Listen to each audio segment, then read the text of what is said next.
Hello and welcome friends, स्वागत है आप सभी का YouTube channel masters in ethical hacking पे। तो दोस्तों, मैं लेकर आया हूँ आप लोगों के लिए एक ऐसी ज़बरदस्त कहानी जो कि एक वायरस से रिलेटेड है। एक ऐसा वायरस जिसने दुनिया की बड़ी बड़ी कंपनियों की नाक में दम कर दिया।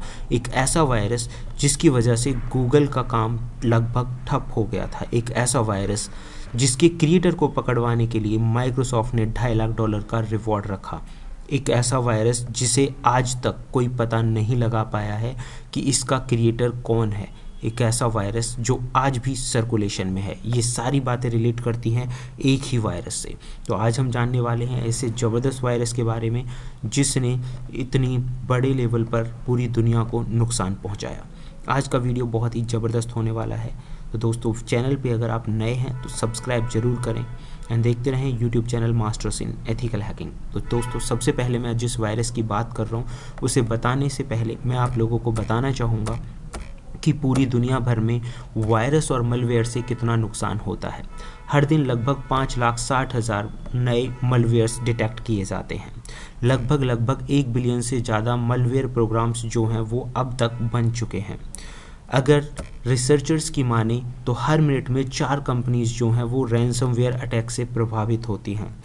17 मिलियन नए ब्रांड मलवेयर्स के जो हैं वो रजिस्टर होते हैं हर महीने, और लगभग 75% से ज़्यादा डिवाइसेस जो होती हैं वो मलवेयर से इन्फेक्टेड होती हैं। तो आप इनसे अंदाज़ा लगा सकते हैं कि वायरस और मलवेयर कितने बड़े लेवल पर पूरी दुनिया को नुकसान पहुंचाते हैं।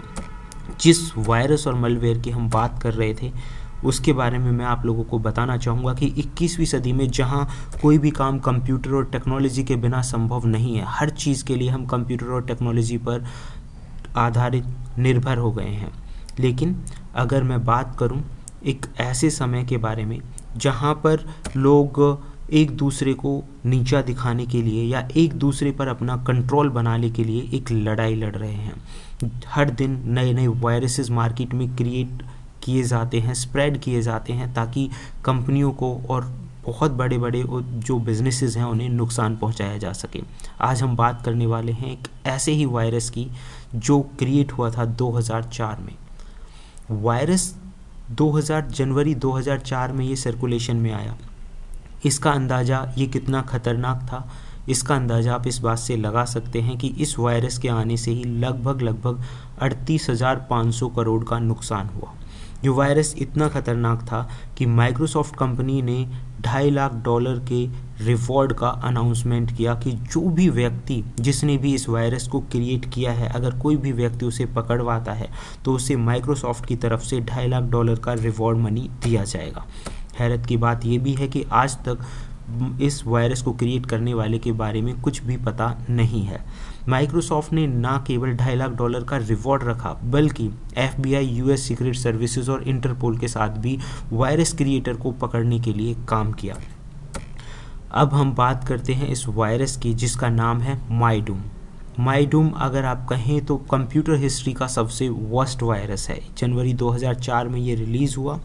इसे कंप्यूटर मलवेयर वॉर्म की लैंग्वेज में लिखा गया है। वॉर्म दोस्तों कुछ ऐसे कोड्स होते हैं जिन्हें एक बार लिख दिया जाए तो ऑटोमेटिकली वो स्प्रेड होते रहते हैं।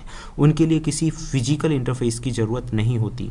ज़्यादातर वायरसेस में जब तक आप क्लिक नहीं करेंगे या कोई एक्टिविटी उसके साथ नहीं होगी वो काम नहीं करता, लेकिन ये एक तरह का वॉर्म है। माइडूम वायरस अपने आप में इतना खतरनाक है कि जनवरी 2004 में आया और लगभग 1 महीने के बाद ही ये इतने बड़े लेवल पर फैल गया कि इससे पहले एक और वायरस आया था जिसका नाम था आई लव यू। उससे भी ज़्यादा फास्टेस्ट वे में ये पूरी दुनिया भर में फैल गया। ये जो वायरस था एक समय ऐसा आ गया कि लगभग जितने भी ईमेल्स थे उनमें 25% जो हिस्सा था, 25% आप देख सकते हैं, जो कि बहुत बड़ा माना जाता है कि 25% जो हिस्सा था वो इस वायरस से इफेक्टेड था। माइडूम वायरस कंप्यूटर में या इन्फेक्टेड डिवाइस में आने के बाद उस कंप्यूटर के अंदर जितने भी ईमेल होते हैं उन्हें स्क्रैप कर लेता है और उसके बाद एक डॉस अटैक ऑटोमेटिकली लॉन्च कर देता है। Distributed denial of service attack. इस अटैक का मेन पर्पस किसी वेबसाइट और सर्वर को डाउन करना होता है। हैरान करने वाली बात यह भी है कि ये वायरस आज भी एग्जिस्ट करता है। साइबर क्रिमिनल्स अभी भी इसका इस्तेमाल कर रहे हैं और इसे अलग अलग नामों से जाना जाता है। मीडिया रिपोर्ट्स की अगर हम बात कहें तो इस वायरस ने लगभग 38 बिलियन डॉलर का नुकसान पहुंचाया।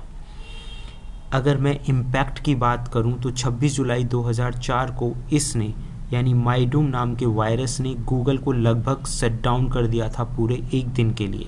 जितने भी यूजर्स थे वो वेब सर्चेस परफॉर्म नहीं कर पा रहे थे और बाकी जो दूसरे सर्च इंजन्स थे जिनमें याहू, लाइकस, अल्टा विस्टा और दूसरे आते हैं उनकी स्पीड भी लगभग स्लो हो गई थी। एक दशक के बाद अगर हम बात कहें तो माइडूम जो वायरस है यूनिट 42 के अकॉर्डिंग और पालो अल्टो नेटवर्क के अकॉर्डिंग ये अभी भी एग्जिस्ट करता है, क्योंकि 2019 के ईमेल्स में इसके एसेंस जो हैं वो पाए गए हैं, यानी कि 2019 में भी इसका कहीं ना कहीं इस्तेमाल जरूर हुआ है।